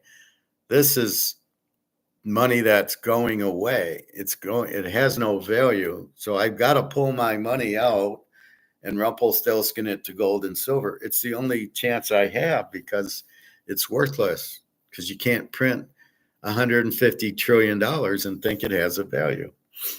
So that's really what's going on. And that's what you got to understand. So anyway, that's basically where we're at. So keep that in mind, but don't just listen to people and assume they know what they're talking about, including financial planners and bankers and anybody in the financial field. 99% are scammers and salesmen, and they want your commission. They don't give a shit about you. They don't care. And that's what you've got to understand. A financial planner does not care about you. He's in it for his commission. So if you want to deal with him and ask him where to put your money and expect him to really care about you, he's going to put you into the highest commission. It's like going out to the restaurant. Oh, you want a drink? Do you want cheese with that? Do you want fries with the meal? No. If I wanted cheese, I'd ask for a cheeseburger. If I wanted fries, I know how to ask. Do I want a drink? Well, if I want to get a drink, I'll ask for a drink. I'm not an idiot, but they all make money on it because it brings to the bill and they get a bigger tip. So they're not doing it for you. They're doing it for themselves. So that's what happens in everything. They just try to get more money. And the financial world is no different. They all want you in stocks, and it's all rigged. And you've seen Michael Douglas the movie, and it's just, that's the way it is. They're just scamming you, and they're keeping you stupid, so you don't know what's going on. You don't even know what questions to ask. If I met Madoff and he said, "Oh, put your money in," I go, "How you do it?" "Well, I can't tell you that." "Well, then I can't put my money in with you." I don't put my money in it. And yet a lot of the big banks were not involved with Madoff, like Shearson Lehman and Chase and a few other of those type of banks, Goldman Sachs had no money in Madoff. They must have known it was a Ponzi, because they're saying you can't do 100%. You can't always make money. And Madoff didn't care. So again, Madoff didn't do it. He didn't want to. He'd rather lie to people than be a failure. And so he look how good I am. I'm making money. And that's what it was all about. It was about that. It really was. He had enough money. That's why you can't figure out why didn't he stop? He had enough money, pay it off, close it down, and he'd be scot-free. Nobody would know the difference. Nobody would ever have done anything. The SEC tried 5 or 6 times. But the problem with the SEC is they made other people get in because they said, oh, it's fine. So they should be sued. Also, they should be paying these people back. But I still don't like the concept of you're a loser, I got to pay you back and make you whole. What is that? That's not at all right. You lost because you were stupid and you didn't ask questions and you trusted. You get burnt. That's what happens when everybody gets burnt in the stock market. Are you gonna make everybody whole when this happens soon, or when Bitcoin goes to zero? Are you gonna do everybody saying, oh well, yeah, Bitcoin was a Ponzi scheme, but you know what? Yeah. Oh, you lost $1 million? Okay, well, we'll get it from the winners and give it to you. What kind of crap is it? What is that? That's bullshit. All right, that's enough. I'll come back on to do the ACC later. Supposed to take Alyssa to lunch, but I don't know where she is. She's supposed to call me about 11:30. It's now 12:30, so I'll give her a call. Anyway, that's about it. Daria's daughter, I believe, can come home Friday. We gave her roses for her birthday yesterday, but I think we have more to give her. It's all, Daria gets the money, she buys the gifts, so I don't know, but it'll cheer her up. And, so she's a little sick. Anyway, that's what's happening in the real world. It's cooled down a little bit here. It was 100. So anyway, www.teaserking.com. Questions or comments, you can get my email there. Chase, Prophet, where are you? Luke, have a good day. If you are in Toledo, we can go meet. I found the Texas Roadhouse here. It was really nice. We went Father's Day, was packed. So I'm trying to take Alyssa to lunch there today, but we'll see. Bobby, where the hell are you? LSU won the College World Series. I thought I'd hear from you. And that's about it. So have a good day, everybody. If I forgot anybody, I apologize. www.teaserking.com, and we'll be back with the ACC later today. All right. Take care, everybody.